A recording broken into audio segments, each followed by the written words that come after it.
That'll help a ton. So welcome back to Doc Talks, where I Doc Talk. We're going back. We're getting into this. It means we're going to make the same mistakes we do a million times.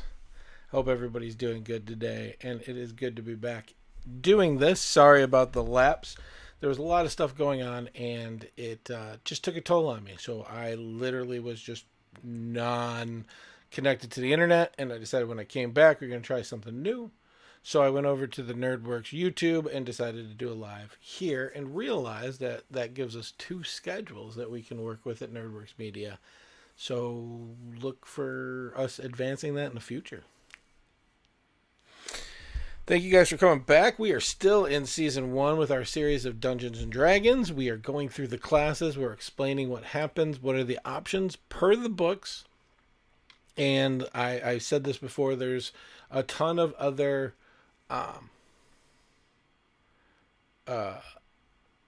what am I trying to say? There's a ton of other options out there, homebrew and stuff like that. They're not against the rules. It depends on what your DM wants to do. So if you are interested in that, please just talk to your DM and see if they allow you to do those. There might be some changes. I know when we talk about DMs and we talk about D&D, we miss a few things talking. And one of those is that we don't talk enough about making things equal. So it's not the DM's job to make sure that a fight is fair or equal or equitable or whatever. It's not. It's their idea to create a campaign in a world where different things are. Having said that, one of the things the DM has to keep, a DM storyteller, doesn't matter what game, this is not D&D dependent, they have to make sure that the party is balanced. What do I mean by that? That the party playing their character has an equal opportunity to make their characters, let the players be their characters to what the players allow their potential to be. So if I'm stopping one character from coming down a little bit, I got to make sure that when they are doing their thing, that it's not a one-man show. And that is one of the hardest things for a DM. A lot of DMs just want to do whatever you want to do and then turn around and wonder why the party split up or why not everybody was having fun. And the reason is because people don't build sidekicks unless that's what you guys decided at the beginning. Everybody builds heroes, villains, friends that go around and should equally contribute to whatever is going on. It's going to be hard if you get a min-maxer that's only concerned about battle, keeping them inside the lines on battle stuff. But you're now in a realm of worrying where you shouldn't be. This is something that the players need to talk about in Zero. We're going through the classes, and we're going to see if today we can get through the last little bit we've got of monks. Below, you can see already connected. There's a bunch of links to this. They're on the podcast form, all this other stuff. One is our Discord family. We would love for you to come out. We do have rules. It's a very tight-knit group. So if you come in just throwing weight around and nobody likes it, they're going to let you know. But other things that are on here are like, there's basic rules of D&D. You do not need to spend a dime to try playing Dungeons & Dragons. If you're trying to play Dungeons & Dragons at its peak with all the related released materials, of course you can dig around on the internet. If you're one of those people that you understand that the reason it continues to go is because it makes money, well, then that's what we're going to have to get into. Now, I know that a couple of the resolution rates on this are not going to be the same. It's because going from YouTube to from Twitch to YouTube, there's a little changes, so don't worry about that. We are jumping back into monks. Hiya! And we are going to jump into open hand. But the first thing that we always do is talk about two things. One is traditionally, what are monks? Historically, monks are those that somehow stop themselves, control themselves from outside sources. Usually, historically, a monk was hermit. There wasn't a lot of monasteries, though there were monasteries for people that reached some kind of religious or spiritual enigma, and they wanted to explore that introvertedly, and test their theories or find the truth that they were seeking. A lot of them were not martial arts, but when we talk about how we stereotype when we talk about movies, and remember, for me, that's how I look at this. We're either writing a book together or creating a movie together using characters and a narrator. And it can be funny, it can be humor, it can be drama, it can be anything. Monks are going to be those monks, the monks that studied at a monastery and they studied self-defense to express their outward expression. There's a couple of historical things in here. There's a couple of fantasy things in here. I'm going to tell you not to get caught up on trying to find something to be agitated about, because you will. It was a game designed. It's not supposed to be exactly right, and most things can be changed if you talk to your DM. Page 7 of the Dungeon Master's Guide, I believe it's paragraph 7, explained. These are guideline rules. Everything that's printed is a guideline rule. The important thing is to keep things close, that somebody doesn't feel like they're the hero in the story or the battle or whatever. And to do that, you need to make sure that the powers are equal, what's going on. You're going to realize, if you're like me and you buy all the books, that as they release more books and you get into them, the stronger they are in a sense. And so you need to maybe make some adaptations to that. And there's nothing wrong with that. Trying to play a monk, you've got to understand that key, that central focus, that being is a peaceful thing. Monks are designed to be no magic items, right? Hold on. Excuse me. Oh, where did that come from? No magic items. They everything that is from a monk comes from within. DMs get hung up on this because they want to give all this stuff and give these awesome things to the players. If you let the players play, and if you know, because you've been playing as long as I have, D&D has always had like a magic level within level of the APR or APL, average party level. Everybody should have this many magic items of this type, etc. Monks are an exception to this. Monks are the magic. And there are some things that monks can use, but that's not the main focus of a monk. I hear my robot vacuum. In D&D, all monks get a set of things, and then to expand on that, you go to these traditions. They don't lose anything from what all monks get, and it's a pretty long list. Monks get quite a bit to make what they are. Let's go through them real quick. So one of the things that monks get is, we have to understand too, is they don't get any armor proficiencies, and that's because external is where a monk trains from within. What does that mean? That means that key, that focus, they're supposed to be that their internal studies, their internal training causes them not to wear any armor, and we'll get to that in a second. Weapons, they get simple or short swords, because monks in this sense really just use hands. If you want to do a monk that is set into a weapon, a type, this is where the traditions come in. You can go pick Kensei out, and it's actually really good. We've already covered it. You can go back a couple episodes if you'd like. Artisan tools, they get one set of tools or an instrument, and this is the expression of the focus that they have, that they're working with. Monks are patient masters. They understand study and practice. So artists, it doesn't matter, because all of them are some kind of art if you wanted to think about it, even poison making. And so you can put that into there. You as a monk are granted unarmored defense. Remember, I was talking about that. You don't get any armor, and that's because you get something unusual. And that's normally, if you're not wearing armor in the game, how we figure out your armor class or AC is it's just a base of 10 plus whatever your dex is. It's that simple. It's not hard. But a monk, because of their training, the hardness, their life force, they now get to add their wisdom modifier as well as their dexterity modifier. Both of these are usually really high for a monk, plus that 10, which gives them an armor class without armor. And to be honest with you, it's just a reflection. They don't need anything.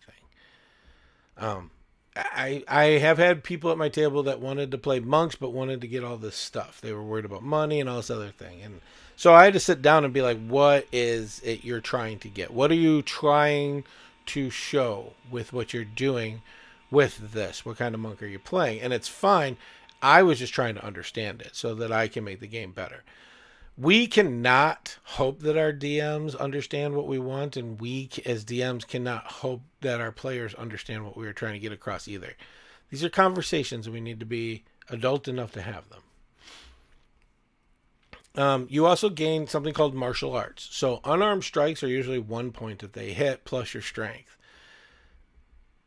Martial arts does a few things for a monk. One, you don't have to use strength. You could, but you don't have to. You can use your dex instead. And so that changes a little bit when it comes to the mechanics of it. And that's for their attacks.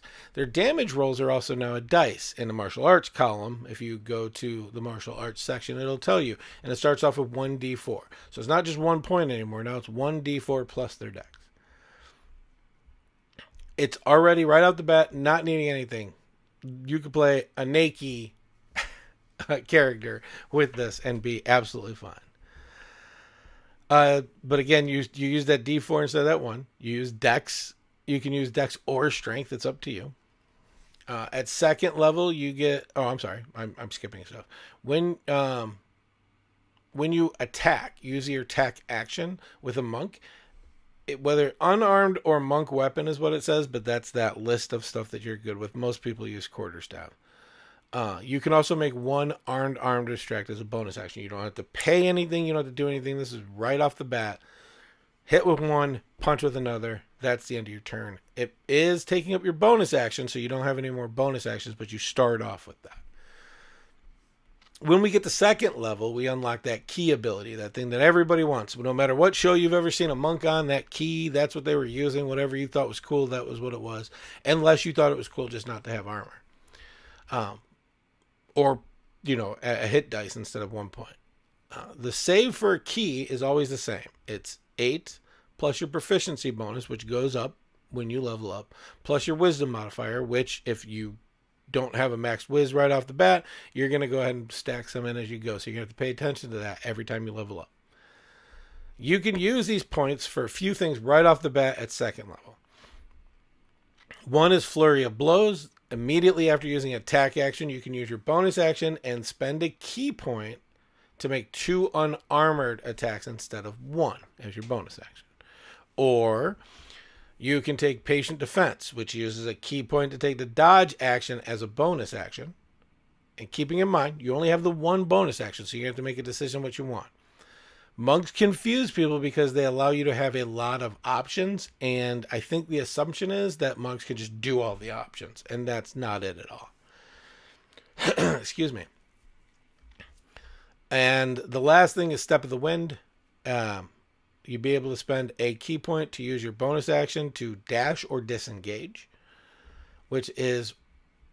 this is controlling, and if you're bad in strategy, all these little options allow you to have these things. You gain unarmored movement that increases your base speed by 10. That when it just starts, you get 10 extra feet. So if you're regularly moving 30 feet, it's now regularly 40 feet. You're quick because you're a monk. Hiya!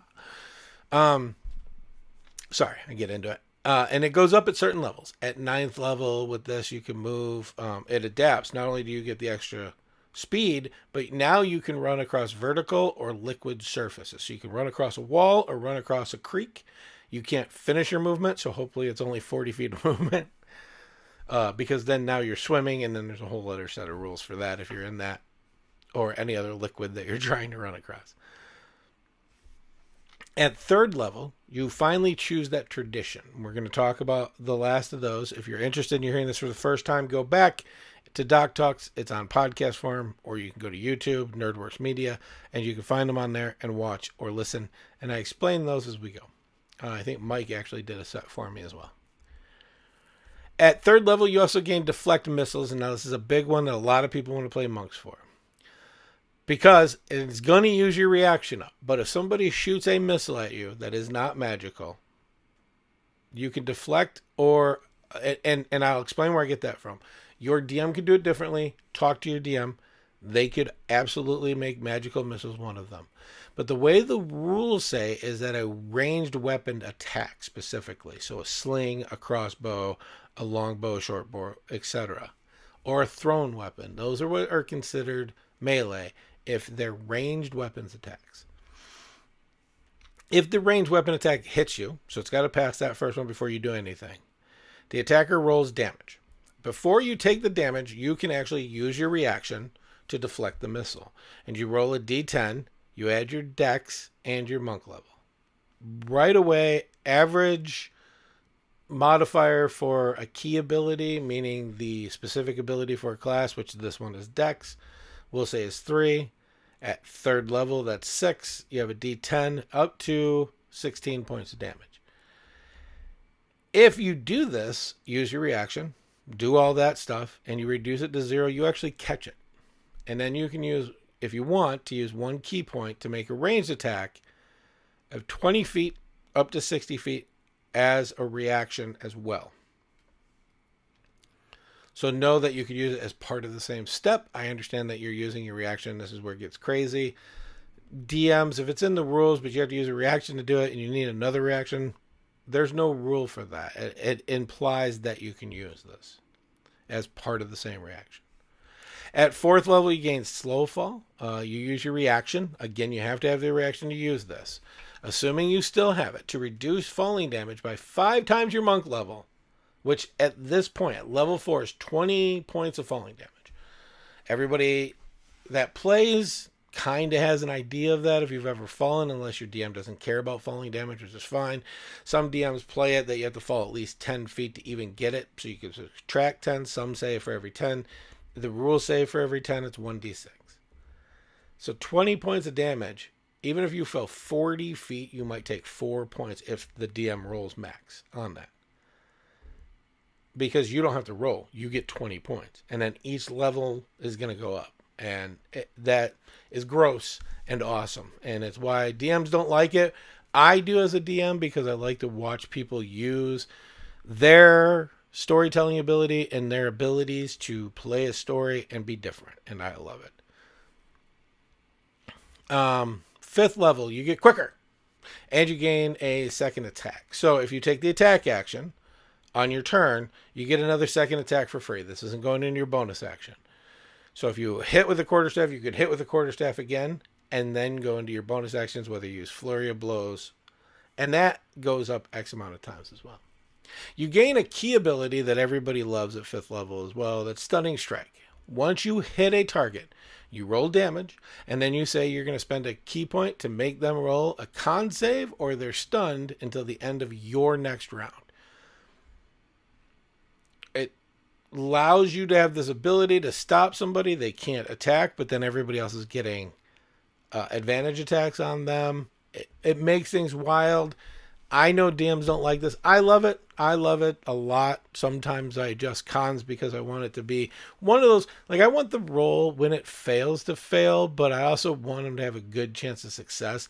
You got to weigh that out when it comes to these. These are battle games. So,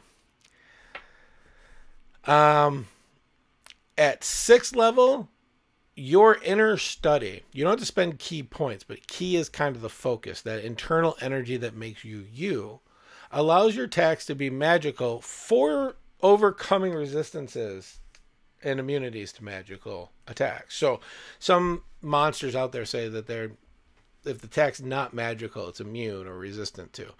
You overcome that with this ability. Again, you don't need a magic item. You don't need a magic weapon. You just get it. That's at 6th level, and it's just given to you. It just happens. At 7th level, you gain something called Stillness of Mind. You can use your action to add an effect that is causing you to be charmed or frightened. Just using your action. And I understand that sometimes you don't want to, or you want to get that other hit in, but it's nice just to go, I just don't want to be charmed anymore. I'm not. The downfall of this is if you're trying to weigh it, remember that most rolls to get out of charmed or frightened effects happen at the end of your turn. So after everything else is done, you roll to see what happens. So you're going to have to make the decision before you roll. It's not one of those roll, see, and then do it, because you can't do that. You could talk to me about getting around it if your DM's cool. You also gain evasion, which allows you to, on dex save attacks on you. Normally, dex saves fall into a category of you take all the damage or you take half the damage if you succeed. Evasion allows you to take half the damage if you fail and no damage if you succeed, because of your quickness and your nimbleness. It's like a rogue's evasion as well. At 10th level, you get the purity of body. You become immune to disease and poisons. It's just a gimme. You no longer can be diseased or poisoned. Talk to your DMs about how that plays into poison damage, because the rules say one thing, but again, remember the rules are guidelines. That's a real thing. There is no such thing as playing it by the rules. In fact, I've learned that nobody really plays games by the rules. I'm learning rules that I was taught differently in games that I played for a long time, including Monopoly. So just accept it, talk to your DM, understand that the table is the table, and that's how it is.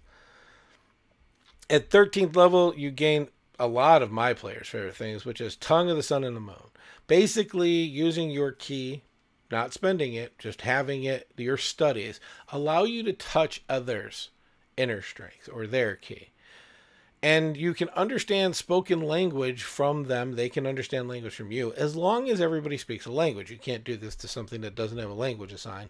And I know that we want to have the philosophical arguments about things, but like if you're looking at like the stats of a demon dog, they understand a language, but they don't speak a language. So you can't just automatically speak to them. At 15th level, you gain Timeless Body. Your ki sustains you. What does this do for combat? For those of you that are looking at combat, nothing. Absolutely nothing. It doesn't do a darn thing. There's nothing it's going to help you with. But what this does is basically, and I'll narrow it down because the wording is a little bit, you still get old, but you don't get frail from getting old. You will still die of old age. Your character, not you. Well, we will too, but our characters will still die of old age eventually, but we don't become frail playing these characters. These characters don't get the frailty, is that a word? No. They don't become frail. They don't have the heart problems, the bone problems, the hip problems. Those things don't get them. And so they're down the line, if they make a cameo back in a campaign and they're 80 years old, they're still feisty and they're still monks. At 18th level, if you make it this far, rare that you see 15, super rare if you see 18. You can become invisible and become resistant to all damage except for force. And for a little bit more ki, you can project yourself astrally. It's kind of a neat thing if you get that far. These are little addeds that you get. And then at 20th level, Perfect Soul allows you to add 4 ki to your roll, or to your 4 ki to your pool if you have no ki when you roll initiative. If you have no ki points left, you have to roll initiative, you get 4. This is what all monks get. We haven't even got into the little specific stuff. That's why I think monks are so cool and they have a lot going on. So, where are we at? Well, let's jump into the tradition of dun dun dun, open hand. That's right out of the player's handbook. It's funny how we rarely get to these sometimes because they're usually at the end alphabetically. This monk, the Monk of Open Hand, is about controlling the battlefield, whether it's a single target or multiple targets that they singly do. There's not a lot of AoE control, but there's single target control with open hand. And at least it was a thought process. A good player that is a strategist can use this monk not only for combat, but to do some control. Again, it's a single target control, and they can go back and forth with these. So you get all that stuff I mentioned in monk, but at 3rd level When you take open hand, you gain open hand technique. When you use flurry of blows, one of the flurry of blow attacks hit. That one you can make the creature make a dex save or be knocked prone. Free. Right off the bat. You can make them, now you have to choose one of these. Like if the flurry of blow hits, dex save, knocked prone. All right. Or maybe you want to push them back 15 feet. So they have to make a strength save. That's one of them. And then finally, you can make them just have no reactions till the end of your next turn, which just feeds into movability and moving around the field without a save. Again, it only happens on one of the flurry of blow hits, and you have to choose. You don't get all three. You have to choose one of them. And that's just raw. It's once per turn. And again, raw. Talk to your DM. Every DM's a little different. Every table's a little different. At 6th level, you're going to gain wholeness of body. So basically what it is like, not an action surge, it allows you to heal yourself. I'm trying to remember. Second wind from fighters. Once per long rest, you basically can heal yourself, regain hit points up to 3 times your monk level. Again, this starts at 18 hit points at 6th level and works its way up. It is a full round action, so you got to choose that part of that commodity that you want to use. And you can do it once per long rest. So once you do it within a day, you can't do it to the next day. At 11th level, Tranquility. It's a special meditation that surrounds you with an aura of peace. It's kind of neat. It has a downfall. Basically, the monk finds center and peace at the end of a long rest. When they find that center, they have the effects of the sanctuary spell on them. And it lasts until the start of the next long rest, or if something causes it to go off, to fade. The DC is 8 plus the wisdom modifier plus the proficiency. And again, it's going to go early if you cast a spell. So if you're multi-classing with the monk, or if you make an attack of any kind, you come out of this and you no longer have the sanctuary ability. And then finally at 17th level, you gain Quivering Paw. And I will say, yes, it does that too, but probably not what you started with. In-game, however, you set up lethal vibrations by touching another person. You understand their makeup and their key to the point where you can send them, not knowing, into a vibration. When you do this, it's 3 key to start this vibration. It lasts for a number of days, not right there, not when you see them. A number of days equal to your monk level. At right now, you're 17, so it's at least 17 days. You can use an action at any time in those 17 days to end the vibrations. When you do, the creature makes a con save. If the creature fails that con save, it's reduced to 0 hit points. If it succeeds, it takes 10d10 necrotic damage. You can only have this effect on one creature at a time. And you can choose to end the vibration harmlessly without using any action. The only thing is the creature has to be on the same plane as existence. Has to be on the same plane of existence as you are. That's it. That's the only thing. It has to be somewhere in the same plane. Again, that's, the super 17th level. If you get there, cool. Great. If not, it is what it is. He's got the whole world in his, one person's life in his hand. Okay. Shadow Monks. Muhaha. Let's go into Shadow Monks. I love Shadow Monks. You want to be a sneaky sneak? You want more stealth and subterfuge when it comes to your monks? That's fine. You want to be one with the shadows, like Rendith Goverbean from the Bros and Dragons podcast. May he rest in peace. This is the one you want. All that other monk stuff we talked about at the very beginning. And then at 3rd level, when you take this tradition, you gain Shadow Arts. You can use your key to duplicate the effects of certain spells. It's right as an action. You spend 2 key points. And you can cast either Darkness, Dark Vision, Pass Without Trace, or Silence. No components necessary. Also, you get the Minor Illusion cantrip if you didn't have it already. Why? Because Subterfuge. Because you learn, when you think about it, those ones would help you with sneaky, subterfuge, causing darkness, giving yourself dark vision or somebody else. I don't know if you can give somebody else, but pass without a trace or silence. These allow you the ability to be sneaky outside of a battle. In a battle too, but outside of a battle as well. Not everything is about being in combat, y'all. At 6th level, when you take Shadow, you gain the ability to step from one shadow to another. It requires dim light or darkness. You have to be in one of those two. But you use your bonus action, again using commodity, to teleport yourself 60 feet to an unoccupied space that you can see that is also in dim light or in darkness. When you step out, your first melee attack has advantage, as long as it's done before the end of your turn.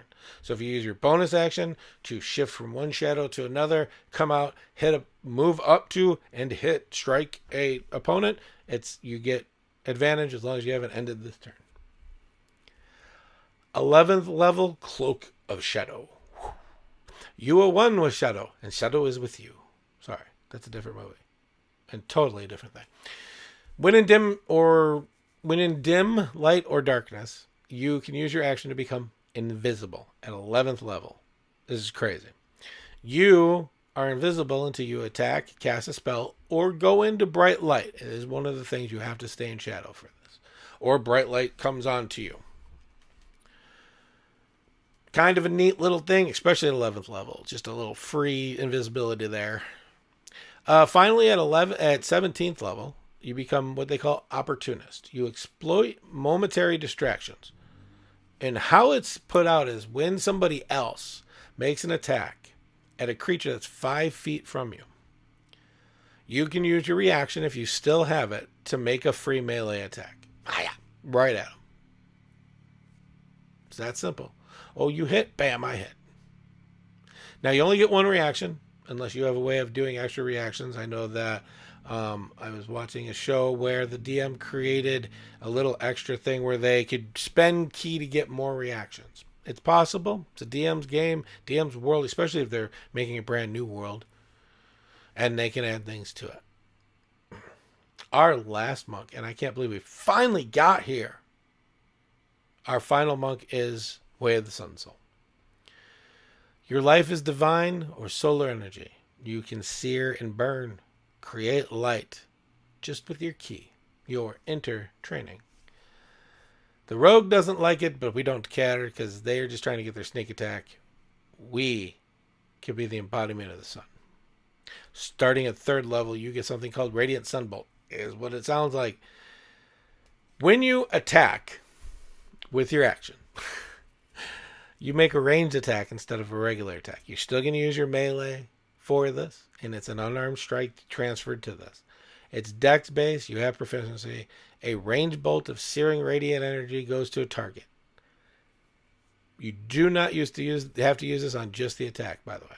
But if you use this attack, you could spend one more ki point and do 2 more, like a flurry of blow, as your bonus action. When you get your extra attack feat, as you get that second attack for monks, you can do it with your second. Every single attack can be a Radiant Sunbolt. It's up to you. It's radiant ranged attack that uses your martial arts die. Oh, yes. You could basically scream, bow before my radiance, and punch somebody that's, 30 feet away? Using radiant energy. Forget the wizards and their staff. A monk is never unarmed. At 6th level, they gain Searing Arc Strike. This takes up your bonus action. So again, if you have to pay attention to the economy, because the economy is not free. But using your bonus action, immediately after taking an attack action, you can spend 2 ki to cast Burning Hands as your bonus action. So if you don't want to do Flurry of Blows, you don't want to cast 2 bolts, you just want to do a mass area of Burning Hands, you spend 2 ki, you can do that. You can also cast it at higher levels by adding a ki point, but remember the limit to this is you can only cast the spell level equal to half of your monk level. So at 6th level, it can only be a 3rd level Burning Hands. It's in the rules, it's just how it is. They had to put some limitations. So it would be like, and what is it? Something about cosmic powers. Sorry, I ruined it. That's me already. And finally, at 17th level, you gain Sun Shield. A covering of magical bright aura. 30 feet bright. 30 feet dim after that. 60 feet of light. You can extinguish or restore the light as a bonus action if you're paying attention to that. But if a creature hits you, while this light shines off of you, you can use your reaction to deal radiant damage to the creature. 5 plus your wisdom level, or wisdom modifier. At 17th level, you're going to be close to a 5, so it'll be 10 points of radiant damage just as a reaction. You are a beacon of burning light. You are the soul. I can think of so many ways to roleplay this. That would be amazing. Listen, that's it for monks. DMs hate it. Players love it.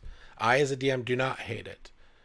In truth, it's a great class. It allows the DM not to worry about one person's magic item level because it's made to be magic through the study of ki. They can never get a magical item and they will be on par with everybody else. I think it's amazing. Roleplay it. Be kind. DMs be open to suggestions. Players be open to having a yes but put in there for part of the play. Think outside of the written material. Nothing has to be exactly the way it's written. If you want to play that way, that's fine, but make sure you're communicating that to your players. Next week, we start the Holy Moly Righteous Anger Fighters. We call them Paladins. Bros and Dragons will be back recording every Monday starting next Monday. It'll be on Nerdworks Media Twitch, so not here on YouTube, but Twitch. Nerdworks will be back from his vacay, so hopefully we'll get some cool stuff. What we love, the Vigid, James, and Coffee next Wednesday and Friday. Tonight on Twitch will be the new amazing talk show that's run by the people who made Rupture. And I'm drawing a blank. Why am I drawing a blank? Probably because it's new. Storycraft Games will be running game night, talking about tabletop board games, all the other stuff. It's been an amazing show so far. Here on YouTube, Nerdworks Media channel, you can see it. But they're going to be doing it live on Twitch tonight. So you really need to be following us there and here. Make sure to turn those things on because I really think we're going to start doing a little bit more here. I know I'm going to cut this a little early, but it's because I didn't think I was going to get through it. We were doing one monk at a time, but here we are. And I didn't have a commercial today, so this might be it. I end every show the same way. So if you're seeing this for the first time, know that you can jump in the live chat and ask questions. I will answer them live. There wasn't any today, but this is the first time we're doing it on YouTube, so we'll see what happens. For now, remember, love one another. Keep it nerdy and live your dreams. Later.